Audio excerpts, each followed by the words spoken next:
மத்திய உள்துறை அமைச்சர் அமித்ஷாவை தரக்குறைவாக விமர்சித்த ராசாவின் செயல் வன்மையாக கண்டிக்கத்தக்கது என பாஜக மாநில தலைவர் நயினார் நாகேந்திரன் கண்டனங்களை தெரிவித்திருக்கின்றார். அண்மை செய்தியாக பார்த்துக் கொண்டிருக்கிறோம்.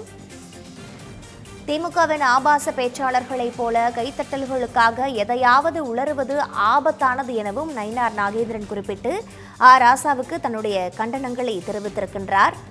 மத்திய உள்துறை அமைச்சர் அமித்ஷாவை தரக்குறைவாக விமர்சனம் செய்த ராசாவின் செயல் வன்மையாக கண்டிக்கத்தக்கது என நயினார் நாகேந்திரன் தன்னுடைய கண்டனங்களை தெரிவித்திருக்கின்றார். மேலும் கூடுதல் விவரங்களோடு இணைப்பில் இருக்கிறார் நமது தலைமை செய்தியாளர் விக்னேஷ். விக்னேஷ் வணக்கம். தற்பொழுது நயினார் நாகேந்திரன் தெரிவித்திருக்கக்கூடிய கண்டனம் தொடர்பான முழுமையான விவரங்கள் என்ன?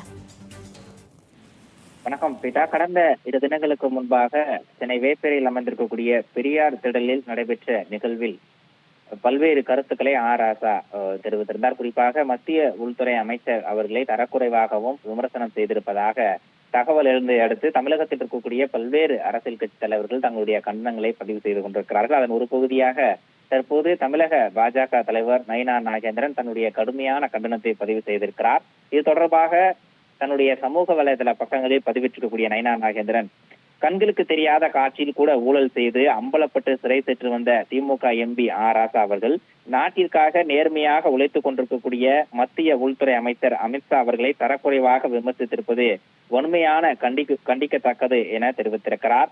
மக்களுடைய பிரதிநிதியாக பாராளுமன்றத்தில் பதவி வகிப்போருக்கு நாவடக்க தேவை என கேள்வி எழுப்பியிருக்கக்கூடிய நயினார் நாகேந்திரன், உங்களுடைய கட்சியின் ஆபாச பேச்சாளர்களைப் போல கைத்தட்டல்களுக்காக எதையாவது உளறுவது ஆபத்தானது என்ற ஒரு கருத்தையும் அவர் பகிர்ந்திருக்கிறார்.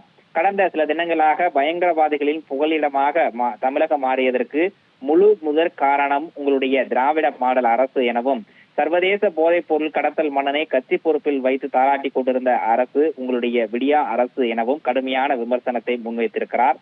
தமிழகத்தில் ஆயுத கலாச்சாரம் வேரூன்றி வளருவதை வேடிக்கை பார்க்கக்கூடிய அரசு உங்களுடைய விடம்பல மாடல் அரசு எனவும், கர்ப்பிணி பெண்ணை காவல் நிலையத்திலேயே வைத்து கொடூர தாக்குதல் நடத்திய அரசு உங்களுடைய கொடுங்கோல் அரசு எனவும் கடுமையான விமர்சனத்தை நயினார் நாகேந்திரன் முன்வைத்திருக்கிறார். இப்படி பொதுமக்களுடைய பாதுகாப்பை முழுவதுமாக அடகு வைத்த நீங்கள் இந்தியா என்ற மாபெரும் ஜனநாயக நாட்டின் பாதுகாப்பை மொத்தமாக கட்டி காக்கக்கூடிய மத்திய உள்துறை அமைச்சரை பற்றி பேச என்ன தகுதி இருக்கிறது என்ற ஒரு காட்டமான கேள்வியும் ராசாவை பார்த்து நயினார் நாகேந்திரன் எழுப்பியிருக்கிறார். அது சரி, திமுக ஆட்சி தமிழகத்தின் அவலநிலை குறித்து எதுவும் தெரியாமல் நாம் தான் நம்பர் 1 முதல்வர் என்ற மாய உலகில் சஞ்சரித்துக் கொண்டிருக்கக்கூடிய ஒருவரை தலைவராக கொண்ட மூடர் கூடத்திற்கு அனைவரும் முட்டாளாகத்தான் தெரிவார்கள் எனவும், மஞ்சள் காமாலைக்காரர் கண்களுக்கு அத்தனையும் மஞ்சளாக தெரிவது போல என்ற ஒரு விமர்சனத்தையும் நயினார் நாகேந்திரன் முன்வைத்திருக்கிறார். உங்களுடைய கீழ்த்தரமான ஆணவமிக்க அரசியல் நாகரிகமற்ற பேச்சுகளுக்கு தமிழக மக்கள் உங்களை 2026க்கு பிறகு அரசியல் விட்டு துரத்தி விடுவது உறுதி என்ற ஒரு தகவலையும் தன்னுடைய சமூக வலைதள பக்கங்களின் மூலமாக பதிவிட்டிருக்கிறார்.